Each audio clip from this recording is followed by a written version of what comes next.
Hi, Katie. We have a new book today.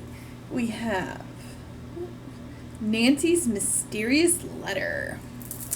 So, let's start with chapter 1, Stolen Letters. Oh, poor Ira, Nancy Drew exclaimed and slowed her convertible. The two girls with her turned to look toward the sidewalk. Trudging along was an elderly mail carrier. He was lugging a heavy bag over one shoulder. His head was down, and his eyes were almost closed against the strong November wind that swirled leaves and dirt around him. "Mr. Nixon," Nancy called out of her open window, "let me give you a ride." The mail carrier looked up and managed to smile. "Hello, Nancy," he said. "Thank you, but I have to stop at every house. Lots of letters today. There's one at the bottom of my bag for you. It was sent airmail from London, England." "How exciting!" Nancy said. "Well, I'll see you at the house," she added. "I'll have some hot cocoa waiting for you." Mr. Nixon smiled and Nancy drove on. "I don't know anyone in London," she said to her friends. "Who could be writing to me?"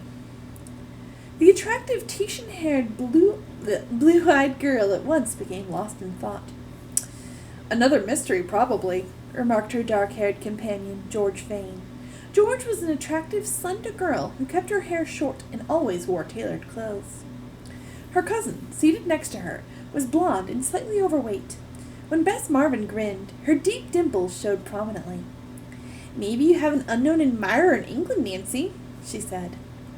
George gave Bess a dark look. "Do you always have to think of the romantic side of things?" Bess tossed her head. "What's more fun?" she retorted. The three girls were returning from an overnight visit to Redgate Farm, where at one time Nancy, with the help of her two friends, had captured a counterfeiting gang. The solving of that mystery had been followed by Nancy's tracking down the clue in the diary. The trunk of Nancy's convertible was filled with fruits and vegetables from the farm. When she reached the rear of her home, the Drews' housekeeper, Mrs. Gruen, opened the door and rushed down the steps. "Nancy, you're home!" she cried out, and gave the girl a hug. "Hello, Bess. Hello, George." As Nancy unlocked the trunk of her car, she said, "We met Ira Nixon down the street. He's bringing another mystery." She told the housekeeper about the letter from England. "Poor Ira is half frozen. I promised him some hot cocoa when he gets here." "I'll go right in and make it," said Mrs. Gruen. "You girls unload the car. My, what a lot of stuff, and it smells wonderful." Nancy and her friends had just finished putting the farm products into the Drews' cold cellar when the front doorbell rang. Nancy hastened to answer it. Mr. Nixon stood there, as he set his mail bag down in the vestibule, so like the entryway. Nancy thought, "He looks so exhausted. I hope he can finish out the year until his January retirement." She led the way into the living room. Nancy, although eager to see her mail, resisted the temptation to ask for it. She would wait until he was ready to give it to her. A few moments later, Bess came in carrying a tray with 4 cups of cocoa. Behind her was George with a big plate of homemade cookies. Hannah Gruen, who had lived with Nancy and her father since the death of the girl's mother when she was 3 years old, was an excellent cook. She enjoyed baking and often surprised the family with delicious cakes and pies. Ira Nixon sipped his cocoa slowly. He nibbled on a cookie, and slowly color came back into his thin face. Hannah Gruen walked in with a pot of cocoa and refilled everyone's cup. As the mail carrier finished the second cup of cocoa, he said he must be on his way. "I almost forgot to give you your letter," Mr. Nixon said as he stood up and went directly to the vestibule.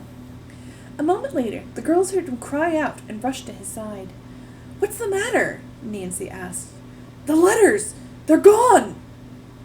"What do you mean?" George asked, peering into the bag. There was nothing in it but magazines. "All the letters to still be delivered have been stolen!" Ira Nixon exclaimed. He began to sway, and the girls quickly grabbed hold of him. They led him back to the living room sofa. Oh, dear, he moaned. "Only 6 weeks more to my retirement, and now this disgrace!"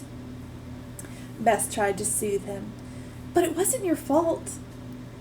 "It's a rule that a mail carrier must keep his bag with him at all times," the man said.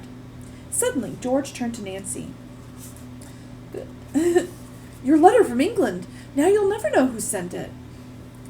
"And And that's not the worst of it, Ira Nixon spoke up. I also had a registered letter from Mr. Drew. There must have been an important document in it. The girls and Hannah Gruen looked at one another. Almost instantly, Nancy sprang into action. The thief can't be far away, she said.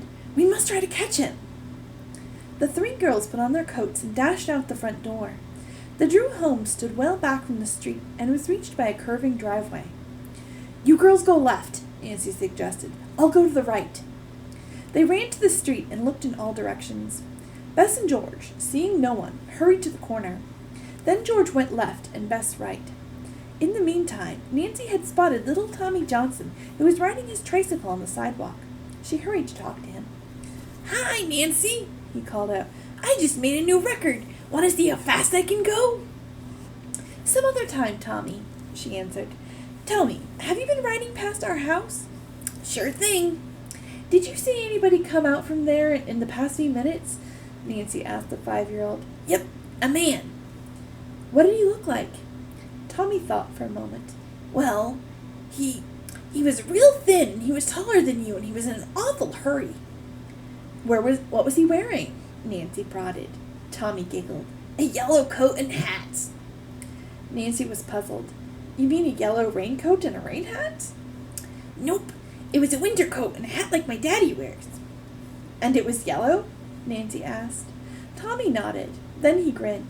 Nancy, while I was racing, I was playing detective like you. I can tell you something else.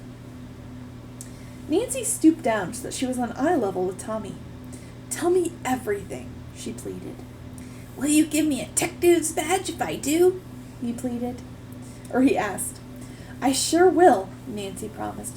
Now tell me quickly what else you can about the man in the yellow coat. I can't tell you nothing else about him, but I know something about his car.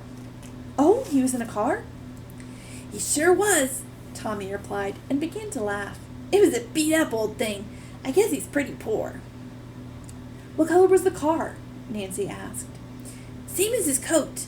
Tommy paused, then said, with his eyes twinkling, You know what? I remember some of his license plate. The first part was TJ, just like my name. Nancy asked excitedly, Do you remember the number?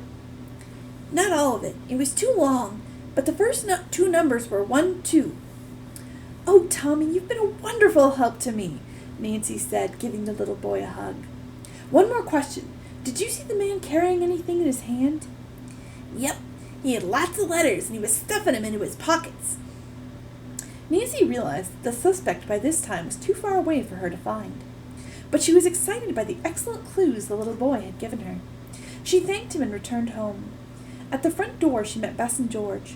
Her friends reported that they had had no luck. Nancy told them what she had learned. As soon as they entered the house, she hurried to the living room.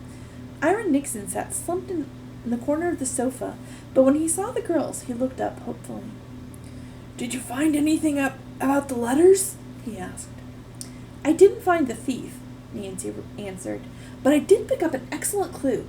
Mr. Nixon, do you know a tall, slender man who wears a yellow overcoat and hat and has a beat-up car with the license plate TJ12?